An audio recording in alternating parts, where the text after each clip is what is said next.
कहानी दो बहुओं की। सारे काम वह एकदम सही सही करती थी।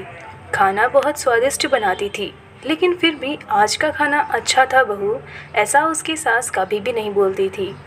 और पति भी कभी उसकी प्रशंसा नहीं करता था।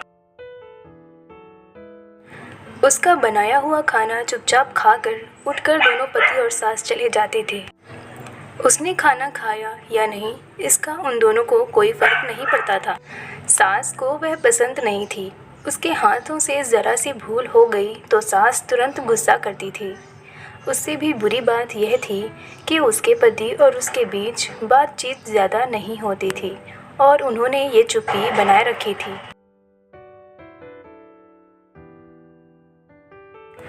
वह उस पर ध्यान नहीं देता था। परदेश में पढ़ाई करने गया हुआ छोटा देवर मात्र समय समय पर गरिमा को फ़ोन करता था। पूछता था, भाभी कैसी हो? उसका फ़ोन आने पर गरिमा बहुत खुश होती थी। अपना मन हल्का करने का उचित स्थान था गरिमा का। कुछ ही दिनों में देवर की पढ़ाई खत्म हो गई और वह घर आया।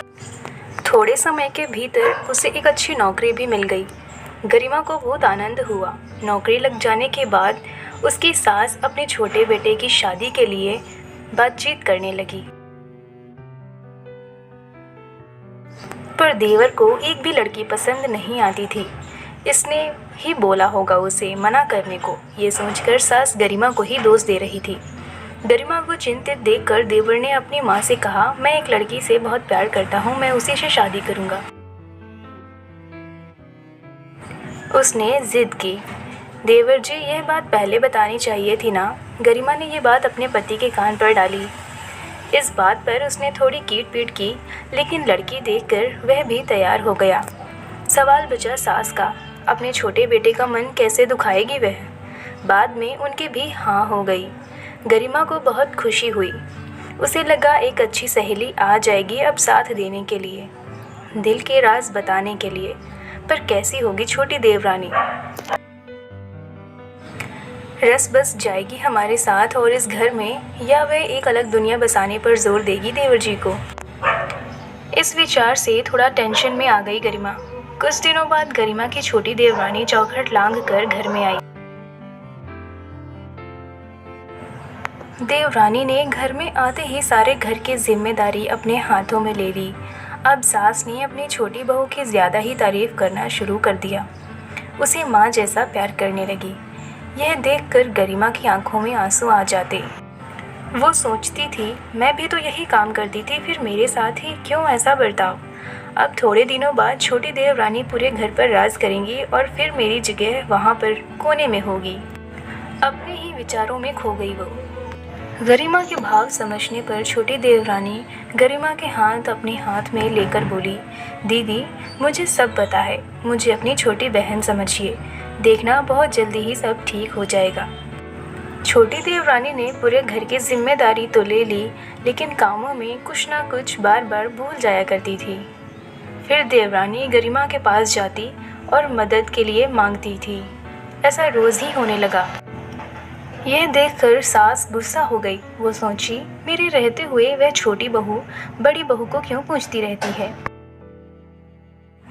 फिर सास भी रसोई में आकर चार काम करना शुरू करने लगी। धीरे धीरे वह छोटी बहू के साथ साथ अनजाने में बड़ी बहू से भी प्यार से बर्ताव करने लगी। प्यार से बोलने लगी, नए पदार्थ दोनों को सिखाने लगी, भूल समझकर समझाने लगी। अब सास और दोनों बहुओं में अच्छी दोस्ती होने लगी। इस वजह से बड़ी बहू का स्वभाव भी अच्छा होने लगा। उसके स्वभाव में खुलापन आ गया। सास भी दोनों के साथ कभी शॉपिंग तो कभी फिल्म देखने जाने लगी। वो अपनी दोनों बहुओं को समान प्यार करने लगी थी। इस वजह से घर का माहौल हंसता खेलता हो गया। इसके अलावा अपने भाई और उसकी पत्नी की बॉन्डिंग देखकर गरिमा का पति भी उसके साथ अच्छा व्यवहार करने लगा। ये देखकर छोटी बहू बहुत ही खुश हुई।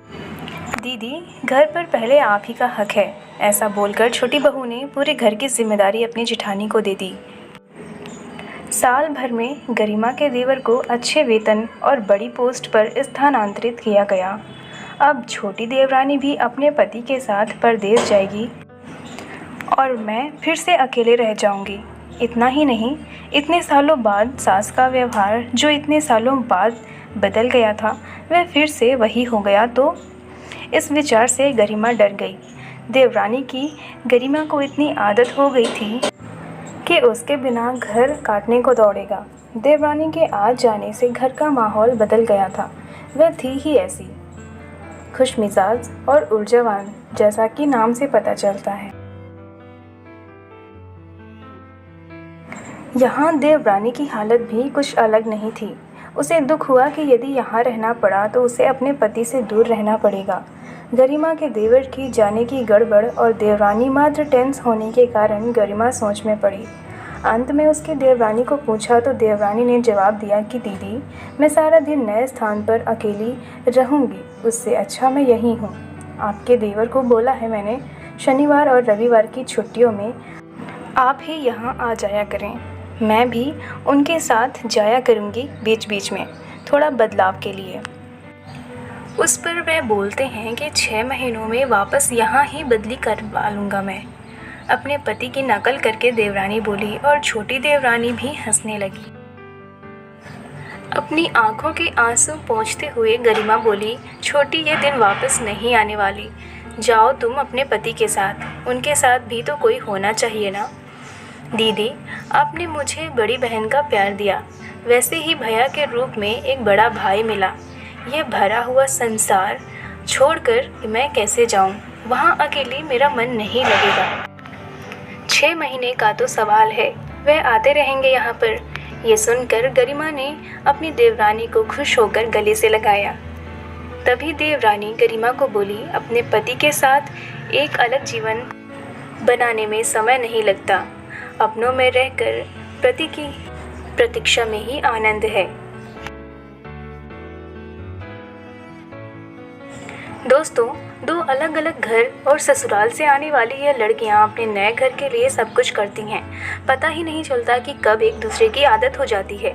सच में देवरानी जेठानी का रिश्ता बहनों से कम नहीं होता।